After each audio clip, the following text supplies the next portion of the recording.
Ele teve a dor e a tristeza de ver sua filha morrer. Mas a história não para por aí, porque Jaziel Ribeiro também teve a alegria de ver a mesma filha sendo ressuscitada de forma milagrosa. É isso mesmo. Prepare-se para mais um surpreendente testemunho de prova viva do poder de Deus.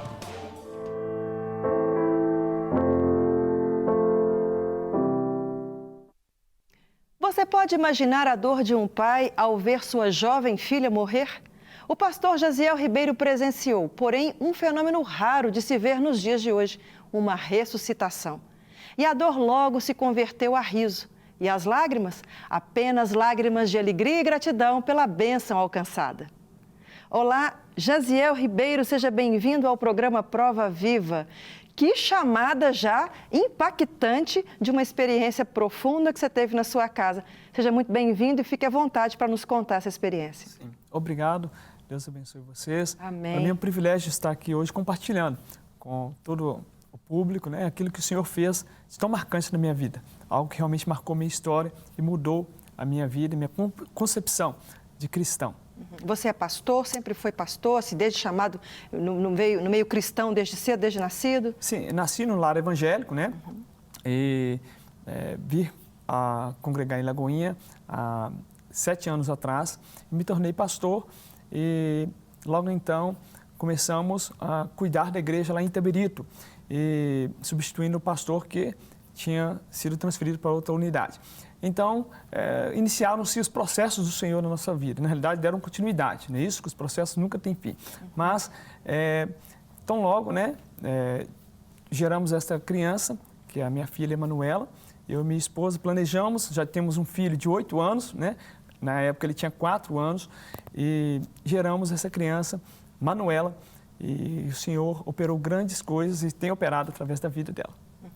E você já é casado há muito tempo? Sim, sou casado há 12 anos e sou casado com a Vânia, pastora Vânia.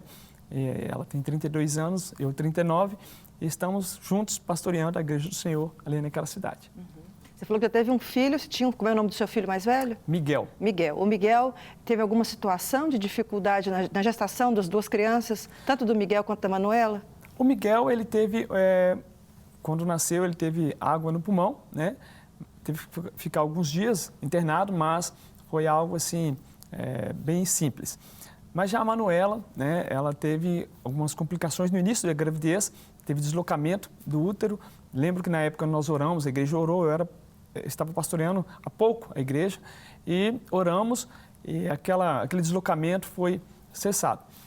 E 9 meses após veio outro episódio, um episódio mais grave. Depois, né, das 40 semanas exatas, tivemos algo mais delicado que comprometeu, né, a vida da minha filha.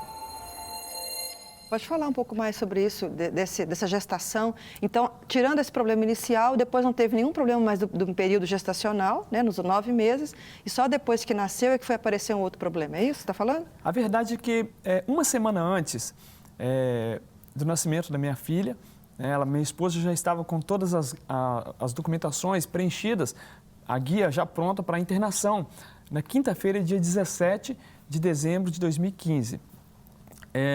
Mas uma semana antes, no final de semana, no sábado especificamente, a minha esposa teve uma cólica renal. Ela nunca tinha sentido esse sintoma, né? E ali ela sofreu muito, eu levei-a para o hospital. E quando chegamos lá, fez vários exames e constatou que ela estava com infecção de urina e também com queda abrupta das plaquetas.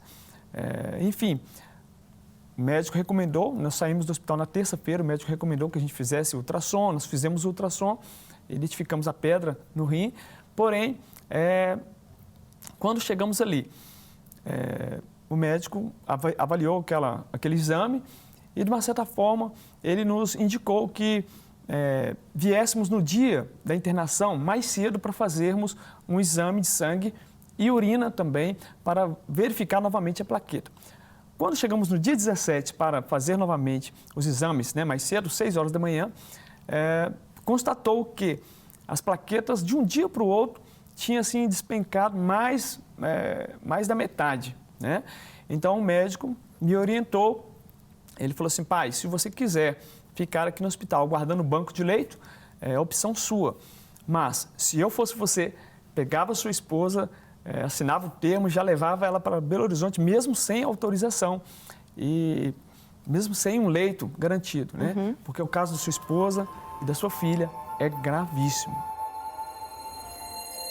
Então, foi onde que eu vi para Belo Horizonte, passei no hospital Vila da Serra, fiz uma consulta com ela lá, lembrando que um pouco antes, né, eu tinha vindo para o Ministério Tempo Integral e o meu convênio estava no tempo de carência, então eu não podia ainda fazer o parto via convênio.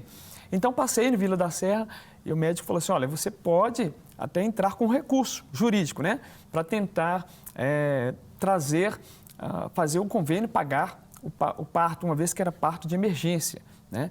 Mas liguei para o advogado, nesse meio tempo o advogado já estava movimentando todas as situações, até que, de repente, o médico falou assim, olha, pai, não vale a pena você lutar por isso agora, pega a sua esposa e leve-a para o Hospital Odilon Beres. Peguei-a lá no Vila da Serra, trouxe para o Hospital Odilon Beres, onde fomos atendidos e tivemos que fazer um mapeamento, vários exames e, novamente, só fomos ser atendidos pela equipe médica às 11 horas, 23 horas da noite do dia 17 de dezembro de 2015. Só recapitulando, então, ela estava com as plaquetas baixas, ela estava com a pedra nos rins e estava grávida. Grávida. E com todo esse processo, assim, para poder não saber nem qual que cuida primeiro, né? De tanta emergência que era, entendi. Exato. Então, minha esposa, nessa situação, e nós orando, buscando o Senhor, e ela muito confiante, minha esposa é uma mulher de muita fé, e ela orando ao Senhor, muito tranquila. Um pouco antes, o Senhor já vinha preparando o coração dela, né? Eu vinha alguns dias ministrando na igreja sobre provações, e o Senhor me trouxe uma série sobre provações na igreja. E ela, sempre quando eu ministrava, o Senhor falava com ela, eu estou preparando vocês para algo que está por vir. Então, ela foi preparando. Quando chegou tudo assim, ela estava tranquila, estava serena, e encarou aquilo ali com muita fé, com muita persistência. Mas, na realidade, aquilo tinha mais a ver comigo do que com ela mesma, sabe? Aquilo o Senhor estava proporcionando acontecer para que eu fosse trabalhado por Ele em algo que Ele me traria como um grande testemunho da minha vida de fé, meu testemunho de fé. O Senhor estava lapidando meu coração. Aí volta lá no dia 17, então, no hospital Odilon Beres, você foi para lá com ela. E qual o procedimento inicial que o médico tomou, então? Após fazermos os exames, né, a médica pediu que a gente fosse ser reavaliados, né? E ela demorou a atender a gente. Era caso crítico e eu, de uma certa forma, fiquei até em dúvida se realmente era crítico assim, porque todas as pessoas que chegavam, ela passava na nossa frente. Mas, até que, de repente, eu chamei a médica e disse assim, olha, o caso dela é grave, por que vocês estão sempre postergando, deixando por último? E a médica chamou ela novamente e disse, olha, o caso de vocês é um caso muito grave, chamou o supervisor do hospital, já eram quase meia-noite, chamou o supervisor do hospital, do plantão, e ele avaliou, né, aquela situação e disse, olha, vocês correm um sério risco de perder o bebê. E nós ali ficamos impactados e ela disse, nós vamos ter que interromper a gravidez por via mecânica, né, vamos ter que fazer cesárea, não vai dar para fazer o parto normal. Então, nós ficamos muito chocados ali, porque pela primeira vez nós vimos a real gravidade da situação. Mas interromper a gravidez não significaria a morte do bebê? Não, era a cesárea. Tirar antes do tempo que estava se esperando. Sim, sim. Mas ela estaria 40 semanas? 40 semanas. Então já não era prematuro também? Não era, não era. Ok. Mas não seria já um parto natural ou normal? Seria isso, né? Sim. Teria que ser uma cesárea, entendi. Sim.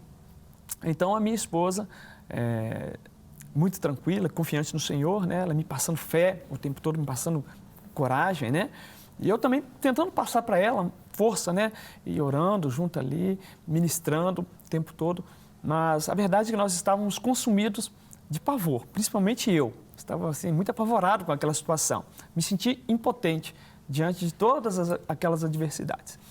Então, o médico disse, vamos ter que fazer uma transfusão de plaquetas, né, antes de fazer o parto. Porque se fosse feito o parto sem a transfusão, ela ia ter uma hemorragia, né?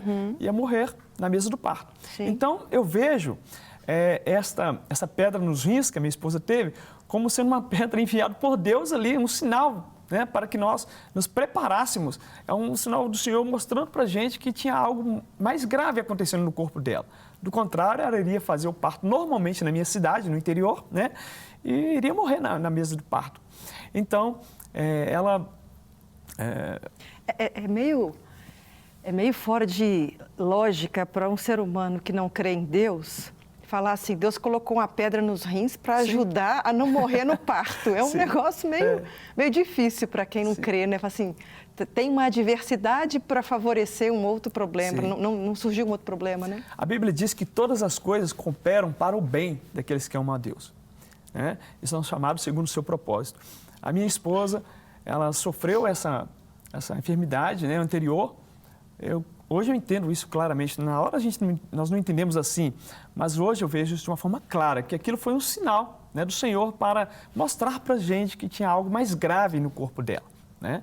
Então, por isso, passamos por todo esse processo aqui em Belo Horizonte. O Senhor nos direcionou para cá, preparou pessoas específicas para nos ajudar, para ministrar na nossa vida, né, para nos dar suporte, tanto espiritual quanto também até físico, aqui nessa cidade. Aí fizeram, então, todo o procedimento, teve o parto normal, cesárea, né? Antes do parto, né, teria que fazer a transfusão. Sim. Quando, de repente, ela foi para o bloco, ela tomou alguns medicamentos, foi para o bloco, e quando ela estava no bloco, o médico perguntou para ela assim, você fez a transfusão? Ela disse, acho que sim.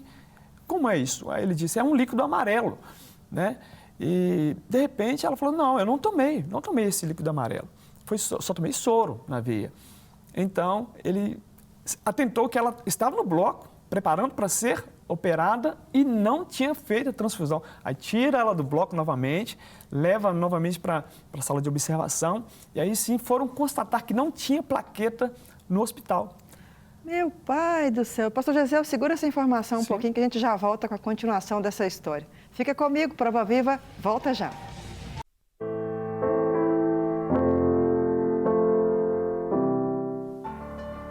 Estamos conhecendo hoje a surpreendente história do pastor Jasiel Ribeiro, que teve a graça de ver sua filha sendo ressuscitada dentre mortos. Agora vamos continuar a conhecer então esse maravilhoso testemunho. Nós não chegamos nessa parte ainda, né, pastor Jasiel? Sim. Da ressurreição da sua filha. Estamos no processo ainda do nascimento, da gestação e do parto, né? Então, volta lá, então.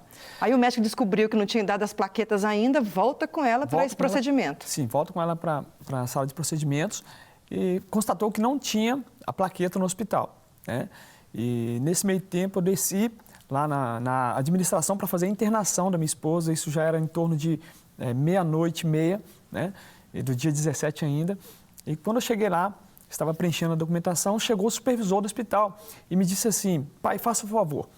E sentei assim no banco com ele, ele me disse, olha, nós não temos a plaqueta no hospital e não conseguimos falar com um funcionário do Hemominas. Era um funcionário só para atender toda a região metropolitana, né, naquela noite. E eles não conseguiam falar com ele.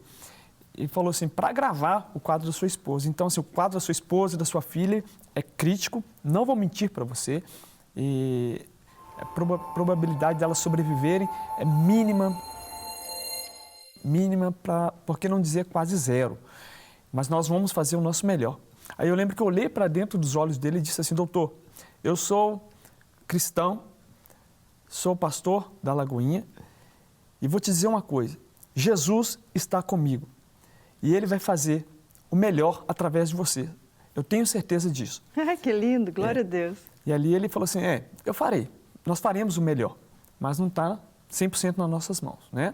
Então eu subi com aquela notícia, cheguei ali na sala de observação, minha esposa estava ali ainda, e de repente eu já não estava segurando as lágrimas, né? Estava sofrendo muito com aquela tensão, aquela pressão toda. Aí chega a informação para mim que o médico, eles conseguiram contatar o funcionário do Hemominas e este estaria lá daqui 1 hora. Então ela ficou ali sendo monitorada, os médicos monitorando o bebê na barriga dela. 1 hora depois chegou a plaqueta, ela fez a transfusão e o moço que veio fazer a transfusão, esse rapaz do Hemominas, é um cristão, e ele começou a contar o testemunho dele ali de uma forma assim tão linda, da esposa também que tinha câncer, tinha sido desenganada, e Deus fez algo lindo na vida dela, e aquilo ali foi alimento para a minha fé. Aquilo ali foi algo de Deus para me fortalecer naquele momento. Nesse momento, a sua esposa tinha consciência do que estava acontecendo com ela? Consciência plena.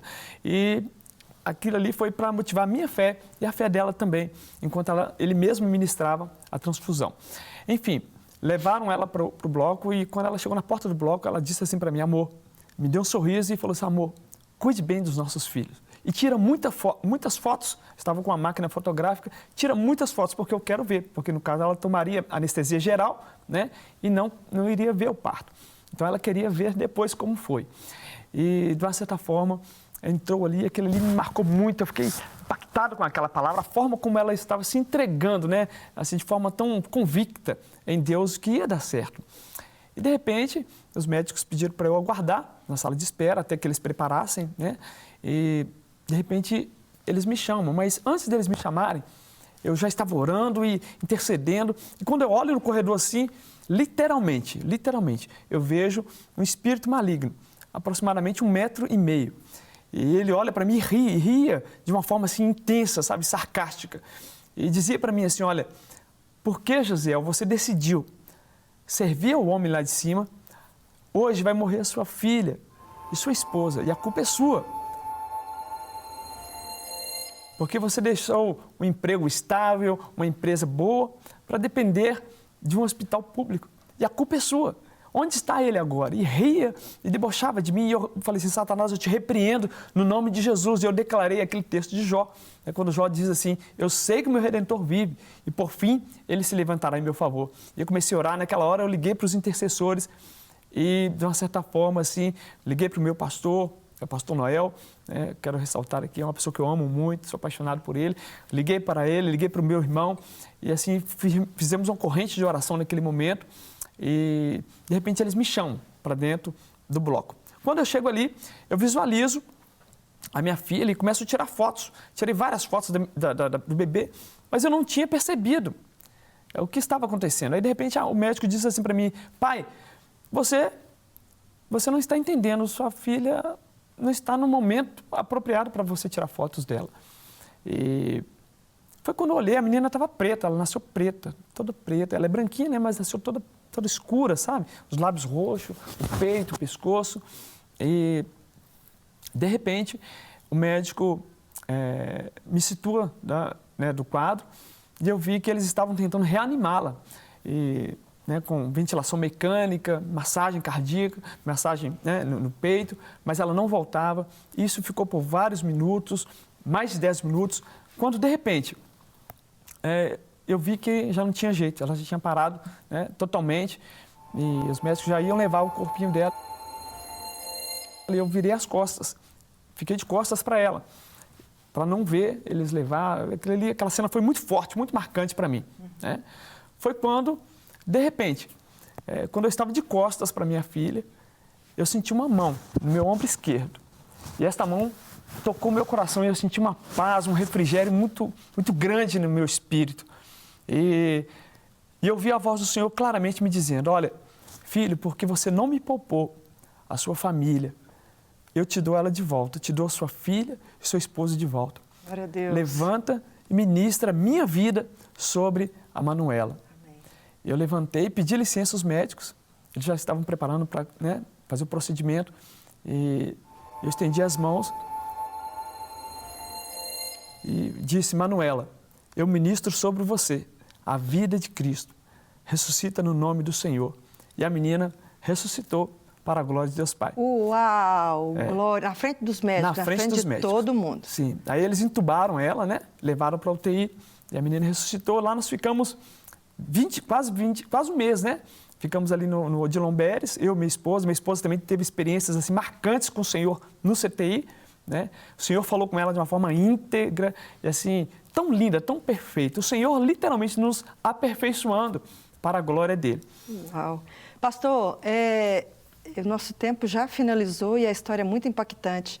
Quantos anos sua filha tem hoje? 4 anos? Hoje ela tem 3 anos, vai fazer 4 em dezembro. Uhum.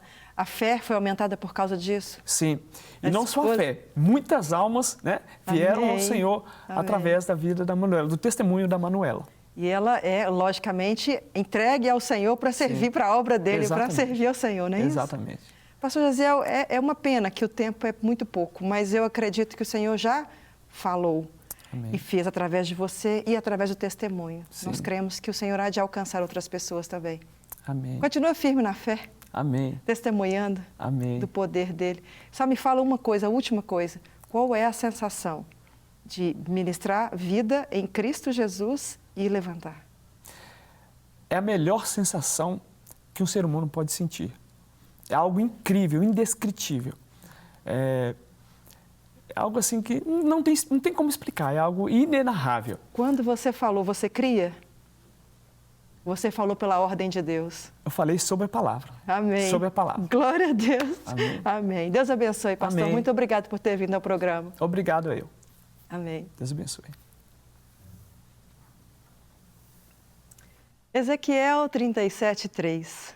E me disse: Filho do homem, porventura viverão esses ossos? E eu disse: Senhor Deus, tu o sabes. A objetividade e a intencionalidade de Deus em suas perguntas feitas aos homens é algo a se aprender com elas. Em alguns casos relatados no Novo Testamento, Jesus também questionou as pessoas necessitadas sobre o que elas queriam. Em outra história, Jesus perguntou a Pedro se ele o amava. Já teve momentos de questionar sobre quem o povo dizia ser o Filho do Homem. E diante da resposta correta, que traz a revelação que Jesus já conhecia a intenção do coração das pessoas, pode-se ver milagres e maravilhas.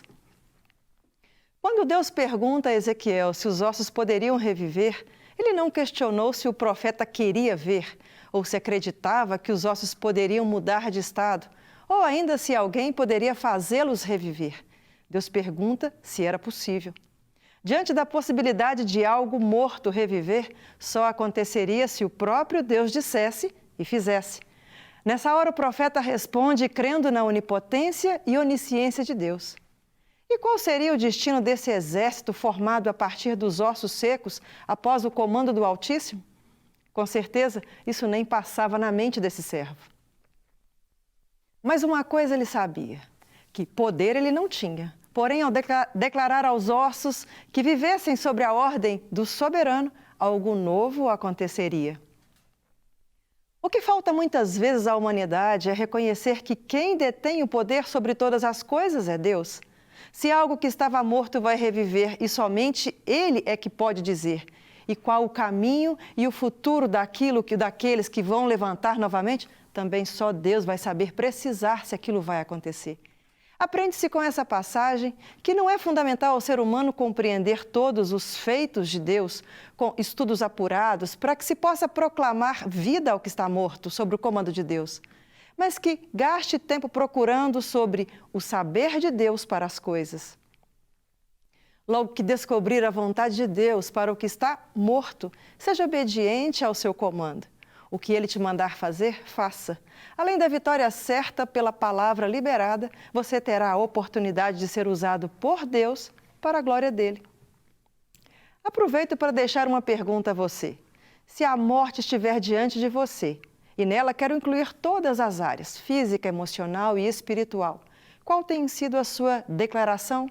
Você revela o seu querer para aquela morte ou anuncia o poder que tem Deus para fazer alguma coisa diante dela?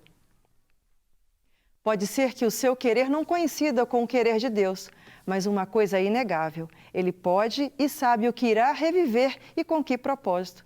Creia nesse Deus poderoso. Semana que vem, temos mais um encontro marcado para conhecermos mais uma prova viva do poder de Deus. Até lá! Não quer ficar um segundo por fora da nossa programação? Agora você pode nos acompanhar através das plataformas digitais. Não perca tempo, acesse, curta e siga-nos. Fique por dentro de tudo o que acontece por aqui. Rede Super, inspirando você.